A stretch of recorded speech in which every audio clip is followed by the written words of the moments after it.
MLA Prem Sagar రావు అతని అనుచరుల ఆగడాలు మితిమీరిపోతున్నాయని వారిపై చట్టపరంగా చర్యలు తీసుకోవాలని మాజీ మంత్రి కొప్పుల ఈశ్వర్, మాజీ ఎమ్మెల్యేలు దివాకర్ రావు, దుర్గం చిన్నయ్యలు, రామగుండం పోలీస్ కమిషనర్ అంబర్ కిషోర్ ఝాకు ఫిర్యాదు చేశారు.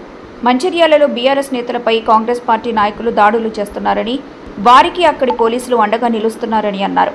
మాజీ మంత్రి కొప్పుల మీడియాతో మాట్లాడుతూ ఇటీవల గాయపడిన బీఆర్ఎస్ నేతలపై పోలీసులు కేసులు పెడుతూ దాడులకు పాల్పడే వారిని వదిలేస్తున్నారని సిపికి వివరించినట్టు తెలిపారు.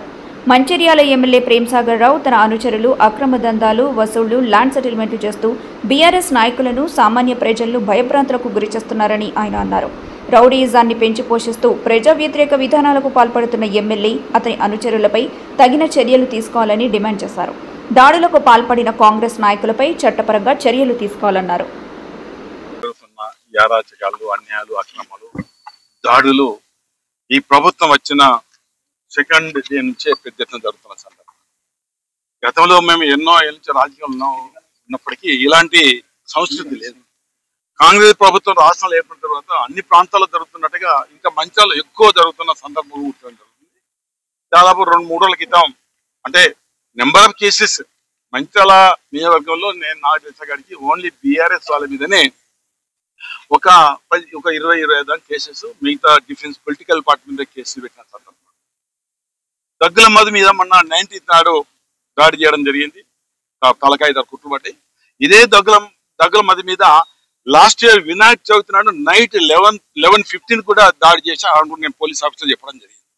అయితే ఇదే కాకుండా అంతకుముందు గడప రాకేష్ అనుకోండి, మందపల్లి శ్రీనివాస్ అనుకోండి, కందుల ప్రశాంత్ అనుకోండి, ఇంకా చాలా మంది మీద నెంబర్ ఆఫ్ కేసెస్, అన్ని తప్పుడు కేసులు పెట్టి వాళ్ళే కొడుతుండ్రు. దెబ్బలు తినలే అటెంప్ట్ మర్డర్ అని జైళ్ళల్లో నెలల కొద్ది జైల్లో పెడుతున్నారు. ఇదంతా అక్కడున్న ఎమ్మెల్యే ప్రేమ్ సాగర్ రావు నేతృత్వంలో మంచిర్యాల ఒక గ్యాంగ్, అంటే ఒక ఏజెంట్, ఒక గ్యాంగ్, అది మంచిర్యాల బైపాస్ లో పెట్టి అక్కడి నుంచి దాడులు. ఆ దాడులతో అందరూ భయపడి భూములు సెటిల్మెంట్, మరొకటి భూమి సెటిల్మెంట్ కాకపోతే దాడులు చేస్తే సెటిల్మెంట్ చేస్తున్న కార్యక్రమం. అక్కడ స్థానిక ఎమ్మెల్యే నెంబర్ ఆఫ్ కేసెస్ చేస్తున్న సందర్భాన్ని ఎప్పటికప్పుడు మేము ఎండగడుతున్నాం.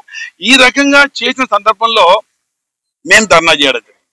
ధర్నా చేసిన తర్వాత మేము మన 19th నైట్ 1:30కి మేము కంప్లీట్ చేయడం జరిగింది. 8:30 జరిగితే నైట్ 1:30.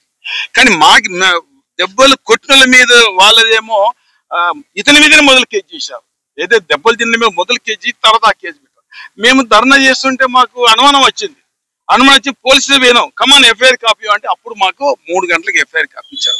అది చూసాక ఏంటంటే ఇతని మీదే మొదలు కేసు దెబ్బలు తిన్న మీద. ఇంత అంటే తలబలు కొట్టినా, కుట్లు పడ్డా, ఎస్సీలను కొట్టినా ఎక్కడ ఏమీ లేదు. దెబ్బలు పడ్డోళ్ళే జలబోవాలే, కొట్టిన వాళ్ళు హారం తిరిగే కార్యక్రమం ఉంది. ఇది చక్కటి ఈ సంస్కృతి కాదని సిపి గారు చెప్పినాం. సిపి గారు మరి పూర్తిగా మాకు అష్యూరెన్స్ ఇవ్వడం జరిగింది. చట్టానికి ఎవరు చుట్టాలు కాదు, చట్టలోపటిని మేము ఉంటాం తప్ప ఎవరు తప్పు చేసినా వారి మీద కఠినంగా శిక్ష తీసుకుంటాం, కఠినంగా వ్యవహరిస్తున్న మాట కూడా చెప్పడం జరిగింది. మేము వారికి డీటెయిల్ చెప్పాం, మీరు ఆ ప్రాంతంలో మీరు కంట్రోలింగ్ పెట్టండి, ఎవరు కూడా చట్టలోపటే పనిచేయాలి, చట్టానికి విధంగా పనిచేసే ఎంతటి గొప్ప వారి మీద కేసులు పెట్టాలని కూడా మేము వారికి చెప్పడం జరిగింది. మా మీద కూడా ధర్నా చేతి కేసు పెట్టారు. మరి సేమ్ టైం అదే రోజు దెబ్బలు తింటే మేము ధర్నా చేస్తే వాళ్ళు ధర్నా చేసి వాళ్ళ మీద కేసులు పెట్టాలి.